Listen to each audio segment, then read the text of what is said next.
Hi, today I want to talk to you about what we call conditional sentences type 1. The last time I talked about zero conditionals, and today I'm talking about type 1. So why do we use conditional sentences type 1? We use it to talk about a situation in which the result is likely to happen. There's an outcome that might happen. Most probably it's gonna happen. It will happen. Okay, but of course we can never be sure. For example, this is one example. If you study well, you will pass. Of course, I underlined this one because this is the word well, word that's a bit like the word good in a way. And this is well, the one that talks about the future, the one that refers to the future. Okay, we have two parts. This is one example of the conditional sentence, type 1. And this is one example. It has two parts. This part includes what we call the condition. And this part includes the consequence, the outcome, the result of what's going to happen or will happen. So two parts, remember.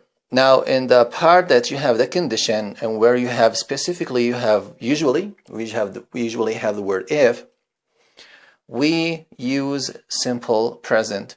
What is simple present? Use the verb, use verb 1 without adding ing, without adding ed, just like using the base usually. Use verb 1 in this case. This is simple present. I think you can go back to some of my videos regarding simple present. And in the second part, where you don't have if, you're going to use will to indicate the future outcome. And then there's a base form, or what some people call the infinitive. So two parts. You have the condition, where you have simple present. You have the result or the outcome, where you use simple future. Simple future means using will plus verb 1. Okay, other notes. Okay, of course, in this sentence you can just do some inversion. You can simply start with you will pass if you study well. I've noticed that Americans like to have a comma when they start with if, but you can do some inversion. That's one thing. So this is the example. If you do something, something will happen. Okay, that's one thing. Okay, this is another example. If it's sunny tomorrow, we'll go to the park. Here I used we. Also, let me tell you that we can use we use will with all pronouns. The note here is that will is usually abbreviated. That is, you have an apostrophe and then double L, and this is the habitual thing when you talk. That's one example. So if it's sunny tomorrow, we will go to the park. Most likely, possibly, very possibly, it's gonna happen. We'll go to the park. Also, I had this example for you to tell me that the small form, the abbreviation of will not, is this one, want, will not, want. Okay, we want. For example, if it's sunny tomorrow, we won't stay home. If it's sunny tomorrow, we won't stay home. Want is for will not. I wanted to tell you that. Also, you can possibly use another model, may or might, but here you're not talking about something that seems to be almost sure. Here you're almost sure. You can see it. It's almost sure. But may or might can replace will, but they will indicate just a possibility. Okay? It's just possible. So if it's sunny tomorrow, we may or might go to the park. We may or might go to the park. Probably I have some work.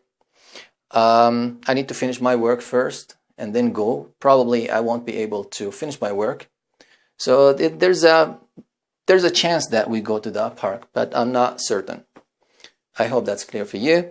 One last example. I got this example for you because I use the simple present again. If she gets, this verb is in the simple present, and I wanted to remind you that if you use he or she, the verb takes an S.